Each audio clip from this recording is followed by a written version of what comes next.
The second season of Tales of the TMNT explored each turtle, not by separating them, but by isolating them emotionally, pushing them into one of their core personality traits and exploring it as both a weakness and a strength. Donnie, for example, thinks very highly of himself, which in turn creates a painful disconnect with his brothers whenever they don't like the same things he does. But what would happen if Donnie went down this path of isolation, rejecting everyone who didn't understand him? Could Donnie end up becoming a mad scientist? Join me today as I explore A Tale of Donatello, The Island. Like every other tale, this one was told through a framing device. Donnie was testing an AR game he built with his school friend and coder, Irma. She was close with Donnie, but the rest of the turtles weren't thrilled about her hanging around the lair. When Mikey tried the game, he found it kind of boring. What it needed, he said, was a sci-fi horror storyline. So Donnie decided to add one. This raises an unanswered question. Is the story I'm about to tell simply the one in the game, or is it based on their experiences? I'm siding with the latter, but I'll come back to this later. In the tale, Donnie and Irma were working at the lair on a project to get Metalhead working again, this time through remote control. The purpose of this research was to present it with his robotics team in a competition.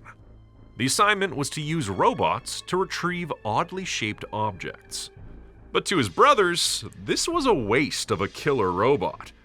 He wasn't created to retrieve things. All this complaining only made Donnie angry at them. They were always complaining about the things he enjoyed. It almost seemed like they only wanted him around for his tech support skills. Their disagreement had to be cut short, as they had to run to the zoo vet.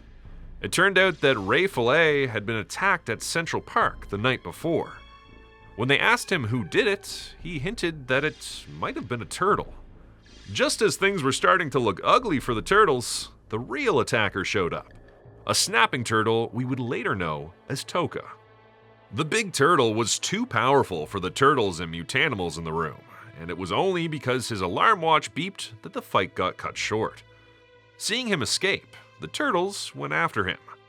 They followed him to a ferry to Staten Island, where they tried to interrogate him. But after his alarm watch beeped again, Toka exploded into a bunch of ooze, leaving a small baby snapping turtle behind. This was very confusing for the turtles. The confrontation had only left them with two clues, a watch and a snapping turtle. But to the turtles, this was an opportunity to let Donnie shine as the brains of the group. This only made Donnie more furious. They expected him to get some clues by hacking a rudimentary wristwatch, and it was pretty clear to him that his brothers didn't really understand that his passion was robotics. He wasn't a catch-all smart one. While the turtles continued their journey to Staten Island to try a new pizza place, Donnie returned to his robotics competition, where he reunited with his friends, Ian and Irma. Upon his arrival, he noticed that Wingnut wasn't there. Then they received a message from her through Metalhead, saying that she had been abducted, followed by her location pin in Staten Island. Donnie took the ferry again and ended up at an abandoned factory. Inside, he found Wingnut strapped to an operating table. She explained that Toka had captured her, which didn't make sense because they had seen Toka explode on the ferry. Donatello was proven wrong immediately when Toka attacked him. He used his smarts to defeat him, but he was clearly out of his depth. Another Toka stepped in, followed by Worm, Razor, Scaletail, and Anthrax, the other Mutanimals. These Mutanimals were conflicted. They considered the turtles and the other mutants traitors, but the box also said the purple one was the smart one. This meant that Donnie could be the key to helping them. And this help involved using Wingnut's mutant blood. Donnie escaped through the ventilation system and tried to contact his brothers, but his messages couldn't be delivered. Unbeknownst to him, his brothers were also under attack by two Tokas. The other turtles found out that they hated them because they defeated Superfly, who could have helped their cause. Back at the factory, Donatello found a room filled with gestating versions of the other mutants, and eventually found the box they mentioned before. This box contained a tape recording of Razar, serving as an induction for new generations of Tokas and Razars. These two were the only ones who were intelligent enough to find the box. He wasn't the first Razar to tape the message, because they learned more with each new iteration. Their mission was to find the traitorous Mutanimals and Donatello to break the cycle that their maker put them through. For this, they needed stable mutant blood, and since Donnie wore glasses, this meant that he was the smartest one. Seeing the potential of this box, Donnie decided to change the recording. He did what he could, but the other Mutanimals found a way to capture him.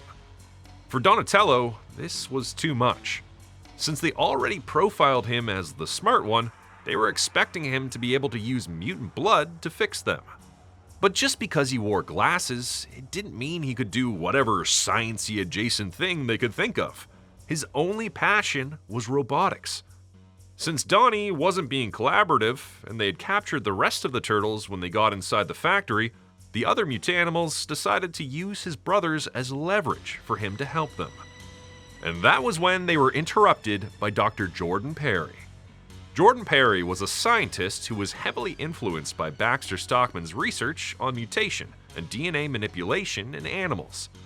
His dream was to work with him and win a Nobel Prize, but Stockman didn't think highly of him, especially after seeing him kill a fly in front of him. Baxter, his peers, and TCRI rejected him. This led him on an isolated journey of creating his own mutants. 10 years ago, Dr. Perry was working for the Null Group in Staten Island when he finally made a breakthrough. He was able to mutate ants and earthworms, but unfortunately, they would explode shortly after, reverting back to their previous forms. I'll talk more about the Null Group in a future video. Back to the present. Dr. Perry found out about his mutant's plan to use stable mutant blood to stop exploding. He got really defensive about it and said he didn't need any help to make another breakthrough. After some thinking and probably relating to his current state, Donnie acknowledged that Jordan was a genius scientist. This manipulation was, ironically, what he accused his brothers of doing to him, faking interest in what he was doing to get something out of it. Flattered, Dr. Perry showed his research to Donatello and expressed his motivation to win the Nobel Prize with his ultimate creation, Mutant Omega, a huge mutant made from his hair, fingernails, and skin flakes. In his delusion, he thought that the ultimate mutant should be a version of himself. Given the size of this thing, Donnie got really worried about it exploding. This moment of doubt revealed his intentions to Jordan, especially after the doctor learned that he had been rejected for the Nobel Prize. Fortunately, before being thrown into a cage, Donatello was able to activate Metalhead remotely, so it could come to their rescue. It was during their time in their cages that the other turtles admitted they liked the shows and movies Donnie showed them.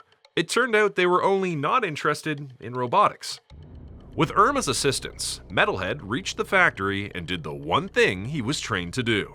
He retrieved the keys to their cages and set them free. The turtles had to fight the new mutants again, but after seeing Dr. Perry continue to exploit them, they decided to stage a coup and freed all the mutants in stasis, including Mutant Omega.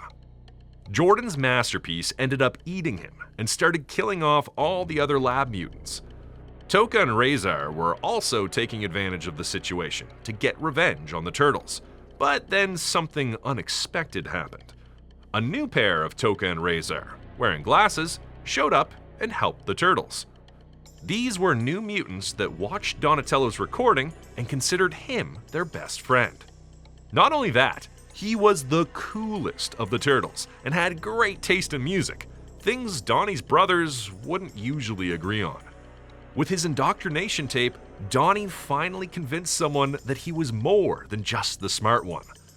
As the smart Toka and Razar led the other mutants to fight Mutant Omega, the turtles, Metalhead and Wingnut, escaped from the building just in time before the ooze explosion. Seeing how Donnie saved them all, Leo talked on behalf of the team, by saying that he knew they annoyed him a lot about his interests. Raph even promised he would never talk trash about his robots again. But then Donnie admitted that it was okay for all of them to have their own interests, as long as they were there for each other like a family. Meanwhile, inside the factory, Dr. Perry had survived the experience, and a new pair of Toka and Razar were born, this time with a stable mutation. Or at least, that's what Donnie's new AR game implied. This tale was written by Kevin Burke, Chris Doc Wyatt, Felicia Ho, and Matthew Bass. The two new supporting characters in this story, Irma and Ian, were already introduced in the pages of Tales Volume 3 a couple of months before. Interestingly, the story introduced Scaletail, who at some point was going to be one of the main Mutanimals, and even appeared in the movie as a concept from TCRI. Among the voices for the new characters were Ralph Ineson as Razar and Peter Stormare as Toka. Kieran Culkin voiced Dr. Jordan Perry. While he's credited as Jordan, it's unclear whether he was Jordan or Jordan, as in the Secret of the Ooze movie. When I reviewed the Mutant Battle Arena story, I mentioned some similarities with a Mutants Unleashed video game. I still found some repetition between the game and this new story. However, beyond the animal exploitation aspect of creating mutants, this story felt more original. The introduction of Dr. Jordan Perry is actually a dark reflection of Donatello. It gave us a glimpse of what could happen if Donnie isolated himself too much and became a mad scientist. Given that the character has been depicted many times as rational and morally ambiguous in this franchise, I find this cautionary tale very fitting. Donatello concluded that even if his brothers couldn't share his joy for robotics, he would still have a family and someone who could bring him back to reality, preventing him from isolating and going down the mad scientist path. With this story, the season also showed us two ways it wanted to explore these characters: by exploiting their own passions or isolating them because of their personality traits. Mikey would be an example of the latter, and Leo's arc, which I'll be reviewing next, would be the former. As for whether this story took place or not, well, all the stories so far would be acknowledged in the following tale, so I'm going with yes. What did you think of this take on the island of Dr. Moreau? Did you like this new take on Toka and Razar? What about the other Mutanimals? Let me know in the comments. Thanks for watching.